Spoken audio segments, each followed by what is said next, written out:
Hey guys, welcome to JN Traders. पिछली videos जो हमारी गई है उसमें हमने टाइप ऑफ इन्वेस्टमेंट मार्केट का फिजिकल एसेट्स और फिक्स्ड रिटर्न को कंप्लीट किया है, जो कि फिक्स्ड रिटर्न्स में हमारी कौन कौन सी आती हैं, कहाँ कहाँ हमें पैसा लगाकर फिक्स्ड रिटर्न प्राप्त हो सकता है। आज हमारा टॉपिक है फ्लैक्चुएटिंग रिटर्न। फ्लैक्चुएटिंग रिटर्न हो गया कि जिसमें हम ना ये पता ही नहीं कर सकते कि हमें हमारा कितना रिटर्न प्राप्त होगा। रिटर्न हमारे नेगेटिव में भी प्राप्त हो सकता है और पॉजिटिव में भी प्राप्त हो सकता है। नेगेटिव में यानी कि कुछ भी लॉसेस हो जाते हैं, और पॉजिटिव होगा 5% भी, 10% भी, 20% भी, यहाँ यहाँ तक कि ना हमें मल्टीपल टाइम्स भी रिटर्न प्राप्त हो सकता है। इसमें हमारा फ्लैक्चुएटिंग रिटर्न्स में ना पहले हमारा टॉपिक कौन सा आता है? सबसे पहले आता है स्टॉक्स। स्टॉक्स को हम क्या क्या बोलते हैं? शेयर बोल देते हैं, इक्विटी बोलते हैं। इन सबको ना, ये सब स्टॉक्स का ही एक, स्टॉक्स ही बोलते हैं इन सबको। स्टॉक्स यानी कि शेयर लेना, किसी कंपनी के शेयर लेना। जैसे कि एक कंपनी है, ये मान लो कंपनी है, इसमें आपका शेयर कितना होगा? इतना। अब मान लो इस कंपनी ने 25 करोड़ का लोन ले लिया। अब आप ये तो है नहीं कि आप 25 करोड़ के ही रिस्पॉन्सिबल होंगे जो लोन लिया, लेकिन नहीं, जितना आपका इस कंपनी में शेयर है ना, आप उसी तक के ना लिए रिस्पॉन्सिबल हैं। जैसे कंपनी को क्या बोलते हैं? कंपनी क्या होती है? कंपनी की एक डेफिनेशन होती है, company is a limited liability, यानी कि कंपनी में जितना शेयर है ना, उतने तक की ही आपकी लायबिलिटी होगी। जितना आपने उस कंपनी में पैसा लगाया है, आप उस उतने पैसे तक के लिए ही उत्तरदायी होंगे। अच्छा, क्या होता है कि बड़े बड़े लोग ना कंपनीज ओपन करते हैं, जैसे कंपनी खोल दी, दो कंपनी खोल दी, ये सब कंपनियां खोलते हैं। ठीक है। अब क्या होता है कि मान लो ये कंपनी डूब गई। अब ये कंपनी डूब जाती है तो क्या उनके पास तो ऑप्शन होता है कि हमारे पास एक दूसरी कंपनी है जिससे हम पैसा अपना रिकवर कर सकते हैं। ठीक है। अगर मान लो ये कंपनी डूब गई, इसमें शेयर्स तो बहुत से लोगों के होते हैं। ठीक है। और जो प्रमोटर होते हैं ना, तब तक रिस्पॉन्सिबल नहीं है जब तक उन्होंने ना पर्सनल गारंटी नहीं दी हो।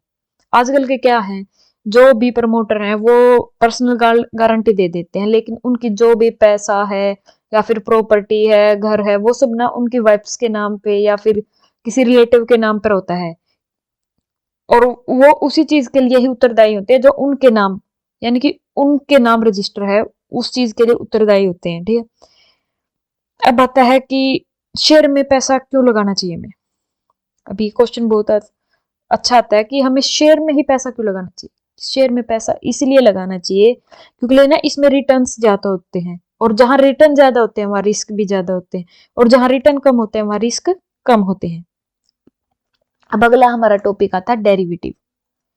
डेरिवेटिव डेरिवेटिव क्या होगा? आजकल ना अलग अलग चीजों के ना डेरिवेटिव हो गए। कौन से डेरिवेटिव होते हैं? इंडेक्स, इंडेक्स का एक इंडेक्स डेरिवेटिव हो गया। इंडेक्स, स्टॉक्स,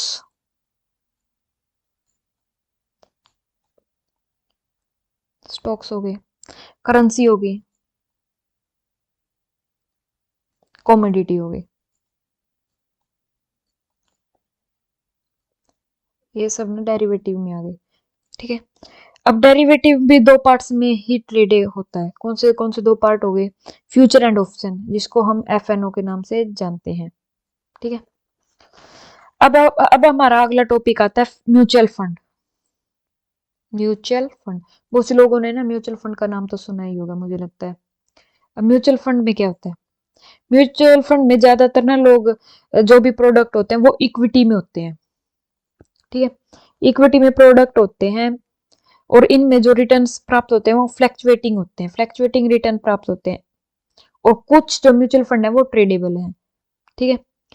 अब मान लो एक एग्जांपल लेते हैं, जो कि म्यूचुअल फंड का ही पार्ट है, निफ्टी बीज। निफ्टी बीज है ना, सेम टू सेम निफ्टी की तरह होती है,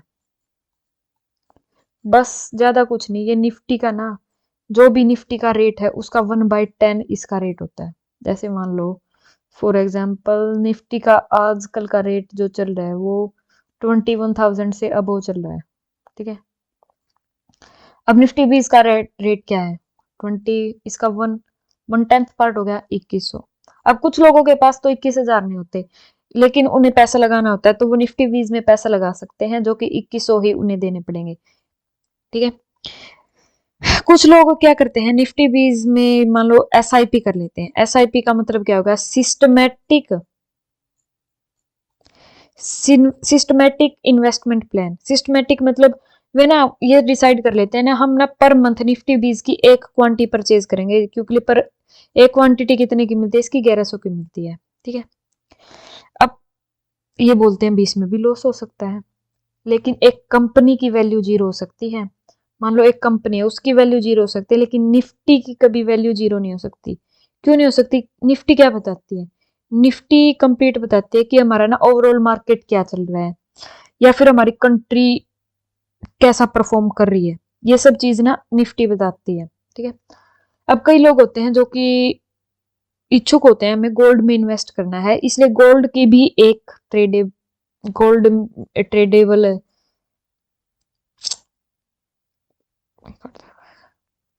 कुछ लोग होते हैं जो कि गोल्ड में ट्रेड करना पसंद करते हैं। गोल्ड के क्या, मान लो आज का रेट जो गोल्ड का चल रहा है वो 62,000 चल रहा है।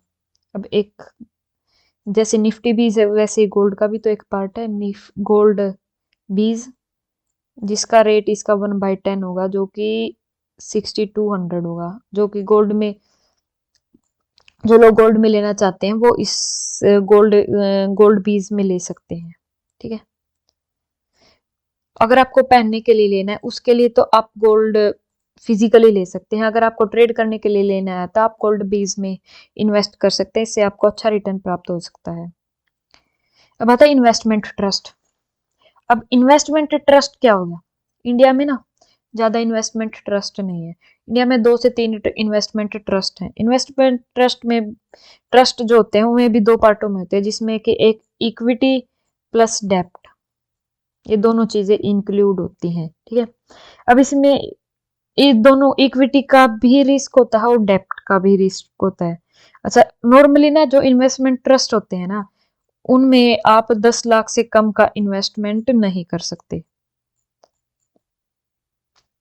कम से कम आपको 10 लाख रुपए तक इन्वेस्ट करना होगा। अब आता है क्रिप्टो करेंसी। अब क्रिप्टो करेंसी में आपने सबसे ज्यादा फेमस कौन सी क्रिप्टो करेंसी हुई है, बिटकॉइन, जिसे हर कोई जानता है। बिटकॉइन ये भी तो एक क्रिप्टो करेंसी का ही पार्ट है। ठीक है। अब हमें क्रिप्टो करेंसी में इन्वेस्ट करना है, जब तक हमें ये पता नहीं होगा इसकी रेगुलेटरी बॉडी कौन है, या फिर अगर ये भाग जाए कल क्रिप्टो करेंसी या बिटकॉइन जो भी है ये भाग जाए, तो हम किसको पकड़ेंगे, किसे अपने पैसा वसूल करेंगे। ठीक है। अब एक कुछ चीजें हैं इन्वेस्टमेंट करते वक्त ना, हमें ना खुद का डिसीजन पर रहना चाहिए, यानी कि ना कि दूसरों की बातों पर आना चाहिए। इन्वेस्टमेंट करते अगर हमें हमें खुद हमारा एनालिसिस बोलता है तो हमें वहां इन्वेस्ट करना चाहिए, वहां तो हम 10 लाख भी कर सकते हैं, लेकिन अगर दूसरों की बातों में आकर हमें कहीं पर भी 10 रुपए भी इन्वेस्ट नहीं करने चाहिए। Thank you. अगर आपको हमारी वीडियो पसंद आए तो आप हमारी वीडियो को लाइक करें एंड सब्सक्राइब करें। आज हमारा टॉपिक इन्वेस्टमेंट कंप्लीट हो गया है। अब हमारा अगला टॉपिक आईपीओ से रिलेटेड आएगा। अगर आपको आईपीओ को एनालाइज करना, ये सब सीखना है, तो आप हमारे चैनल को सब्सक्राइब कर सकते हैं।